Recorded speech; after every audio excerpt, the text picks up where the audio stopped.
Ever since the release of the Star Wars The Last Jedi trailer, the interest in who or what the Grey Jedi are has taken the internet by storm. With Luke Skywalker claiming that the Jedi must end, people were left wondering what that meant for the Star Wars universe. For longtime fans, and those familiar with the expanding universe now known as Legends, this seemed to be Disney's way of fully introducing the concept of Grey Jedi into the new canon. With that being said, we'll be looking at both Legends and new canon to help define them. However, before we delve deep into what makes an individual a Grey Jedi, let's first take a look at both the light side and dark side users of the Force, to better understand how balance can be achieved with the existence of these two extremes. Whenever the Force is brought up, people immediately think of two groups, the Jedi and the Dark Jedi, or Sith. There is no emotion, there is peace. There is no ignorance, there is knowledge. There is no passion, there is serenity. There is no chaos, there is harmony. There is no death, there is the Force. This is the code of the Jedi Order. Now, the Jedi live an almost monastic way of life, abiding by dogmatic laws and principles. They remain the stalwart defenders of the galaxy, doing their best to uphold order and justice, while their beliefs dictate that only by being devoid of emotion and attachment can one truly be one with the Force. Although Jedi may restrict what aspects of the Force are learned and used, they let it flow through them, following its will, as they believe this is the intended natural order of things. History has shown us, however, that their methods can be quite flawed. The practice of taking young Force-sensitive children from their homes to be raised and trained as Jedi is a perfect example of this. By forcing these children to follow the path of the Jedi, it's believed that the chances of one turning to the dark side in their later years is greatly reduced. This is also why it's very rare for an adult to be considered for training. The Jedi want followers who are loyal to such traditions, without question. This is much easier to achieve with a child who is never given the opportunity to experience life to its fullest, beyond what has been taught to them or what they're allowed to see. The issue with this is, when someone who is brought up this way experiences such strong emotions or attachments in the future, they are much more likely to turn to the dark side than someone who has matured and reached greater understanding, without being cut off from their feelings and the rest of the galaxy. It doesn't get better from here. The Jedi Order is reactive in nature, typically only pursuing a threat after it already has grown in strength and acted, to which by that point it's already too late to keep events from spiraling out of control, putting the entire galaxy at risk. This is why the never-ending cycle of war with the dark side persists throughout most of Star Wars history.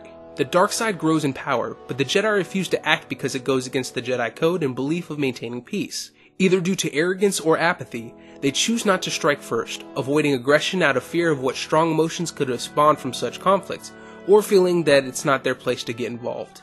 They are instead certain that their belief in the Force and the power of the light side will help ensure their victory with or without their direct involvement. To make matters worse, the Jedi were so restrictive in what knowledge could be sought that some members would leave the Order to find their own path, or were exiled for even entertaining the idea of dabbling in the dark side of the Force. This is actually what caused the Great First Schism of 24,500 BBY in Legends and the creation of the early Jedi. To say that there would be no Dark Jedi without the Jedi is a logical fallacy, but the Jedi's rigid system certainly did not help matters. Which brings us to the Dark Jedi, not to be confused with the Sith. Although both the Dark Jedi and the Sith command the dark side of the Force, this is where most of their similarities end. Not all Dark Jedi are inherently evil, unlike the Sith. Dark Jedi are Force sensitives, typically former Jedi, that turned away from the light side of the Force for a variety of reasons, instead choosing to embrace the dark side. They believe that the Force is a tool to be used to further their own agenda, masters of their own destiny, bending and shaping the Force to submit to their will. They tend not to conform to a given organization or belief system, or form structured groups of their own. It was the Sith that stuck to a specific ideology. Peace is a lie. There is only passion. Through passion, I gain strength. Through strength, I gain power. Through power, I gain victory. Through victory, my chains are broken. The Force shall free me. This is the code of the Sith. What some may not realize is, the Sith originally were a species of being strong with the dark side, until they were subjugated by Junta Paul and the exiled Jedi that arrived on Korriban in 6900 BBY. Forced to mix with these Dark Jedi over thousands of years, Sith became nothing more than a term used to identify those that followed the teachings of old, and Sith holocrons are the first Dark Jedi that referred to themselves as such. The Sith are dark side Force users that are constantly at war with the Jedi, as the Jedi are commonly their greatest threat, other than themselves, to galactic conquest. It is their addiction to power and their own hubris that typically leads to their downfall.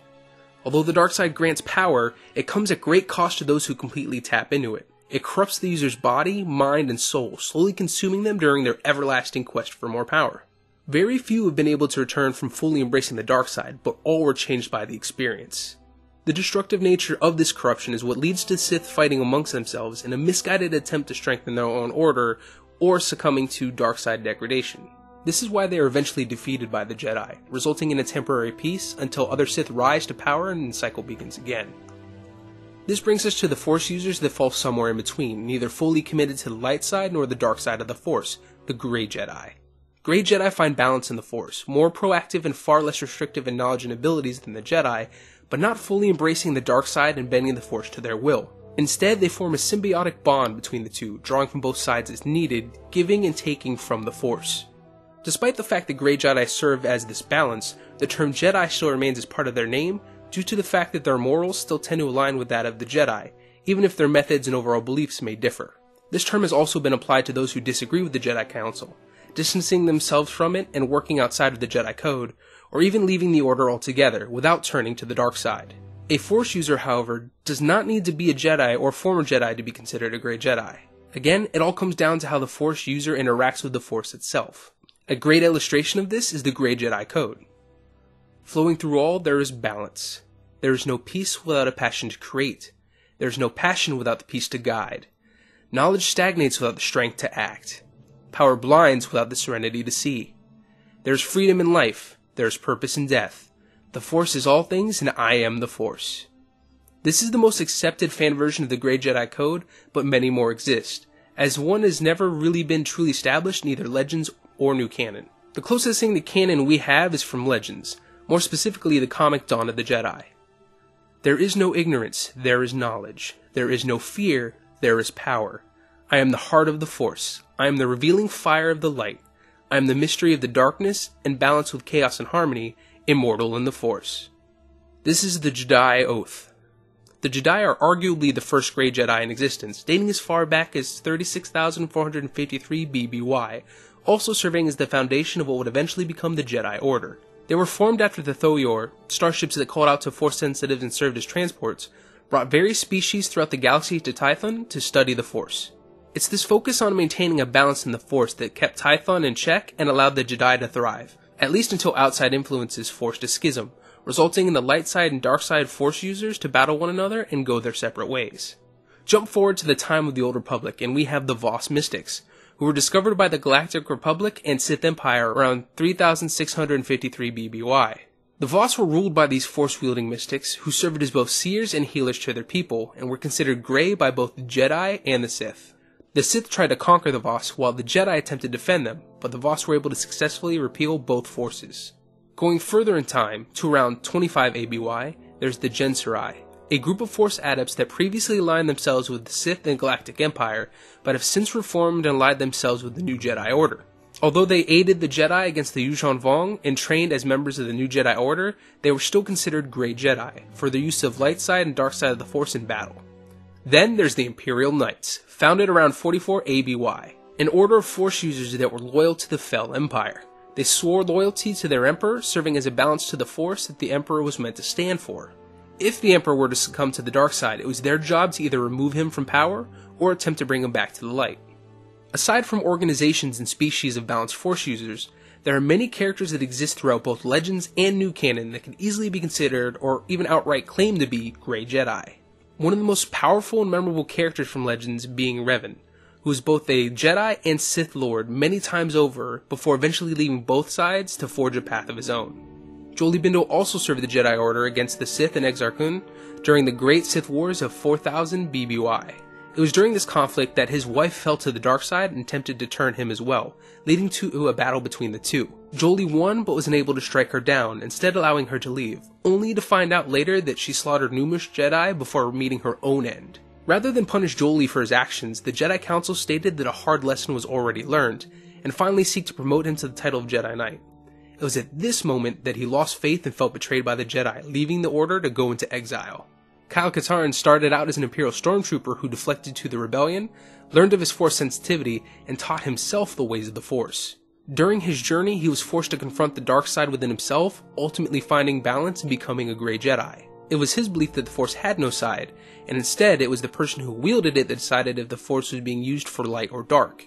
Galen Marek was an exceptionally strong Force user that was abducted and raised by Darth Vader, only ever taught the dark side of the Force. Over time, he found a greater purpose as well as balance during his mission to form the rebellion, only to then assist in its destruction. Galen instead turned on Vader and the Emperor, sacrificing himself to save the rebellion, using the training and abilities from Ram Koda and the dark side of the Force. Sadly, characters from Legends have not been added to the new canon, but the influence of the Grey Jedi that was created from it has certainly worked its way into the new canon. This may come as a shock to some, but Qui Gon Jinn was actually considered a Grey Jedi by many of his peers, due to his constant questioning of the Jedi Council's wisdom and even acting against their will, such as when he chose to train Anakin to be a Jedi despite being told not to. This could very well be due to the training of his former master Dooku, who later became a Sith Lord, but Qui Gon Jinn always remained true to the Force and fought alongside the Jedi to the very end. In the Clone Wars series, Anakin meets the one known as the Father on Mortis. He's a powerful Force user that claims to be the balance of the Force, as he keeps his two children, each representing the light side and dark side of the Force, in check. In Star Wars Rebels, we are reintroduced to Ahsoka Tano, former Padawan of Anakin Skywalker, who left the Jedi Order during the end of the Clone Wars series. She aids the rebels under the alias Fulcrum, later revealing her true identity to the crew of the Ghost. She used her powers and abilities to fight against the Galactic Empire, and even against her former master and friend, Anakin Skywalker, now Darth Vader. Also making a brief appearance in Star Wars Rebels, a Force-sensitive entity known as Bendu, not to be confused with the Dai Bendu monks, encounters Kanan Jarrus and Ezra Bridger, helping the two resolve their personal issues. During a discussion between Kanan and Bendu, it is revealed that the being proclaims that it represents the center of the Force, acting as a balance between the light and the dark side of the Force. So, with all these characters, groups that follow the Grey Order's teachings, and even species that are balanced within the Force that exist within the Legends and New Canon, it's only a matter of time before the Grey Jedi are fully acknowledged within the New Canon, or at least given another proper name. I know there are some out there that are against this concept and prefer to cling to the ideas of only having the light side and dark side of the Force, but the Star Wars universe has already shown, much like our reality, that things aren't always black and white. Sometimes there are shades of grey. The biggest criticism I've seen against Grey Jedi is that they are cowards or too apathetic, but we've seen numerous examples of how that isn't true. Examples of Jolee Bindo and Bendu, who remain in exile, are used as proof of this, but that is never the end state of either of the characters, but rather a time of growth and reflection on their journey towards meeting their full potential as Grey Jedi. As I mentioned before, it's not the Grey Jedi who are apathetic, but rather the Jedi themselves. When the Mandalorian Wars raged on in 3963 BBY, it was Revan who questioned and ultimately defied the will of the Jedi Council of the Old Republic, who refused to face the Mandalorian threat. Without Revan's tactical genius and skills to defeat them, the Mandalorians would have decimated much of the galaxy and Old Republic. When Kanan called Bendu a coward for not assisting the rebels in their fight against the Galactic Empire, it enraged the being, who unleashed their wrath on the Imperials on the planet, but also threatened the rebels to leave as well. Although not as grand of an act as Revan, Bendu's actions did help the rebels on that day. I mean, without Qui Gon Jinn's influence and teachings, Obi-Wan likely would not have been the same kind of Jedi as he is throughout Star Wars, and the knowledge of being one with the Force to become a Spectre or Force Ghost would not have been passed on to Yoda or other Jedi. He also played an active role in the fight against the rise of the Sith during that era. Ahsoka Tano was also a valued member of the early rebellion, routing the Galactic Empire at every turn, acting as an agent of change, rather than staying out of the conflict altogether. With all that being said, I could honestly go on for hours about the Grey Jedi, as they are an interesting concept in both theory and in application, but this video is probably already long enough. What do you think of the Grey Jedi? Would you like to see the Grey Jedi become a major part of the new canon? Do you think that Luke Skywalker or Rey fit the profile of Grey Jedi? Let me know down in the comments below. Also, if you enjoyed this video, be sure to like, share, and subscribe, dinging that bell to remain notified of future videos. Feel free to join our Discord server and discuss all things Star Wars, gaming, comic books, and tabletop with the rest of the ReadyComicsRoll crew and other rollers today.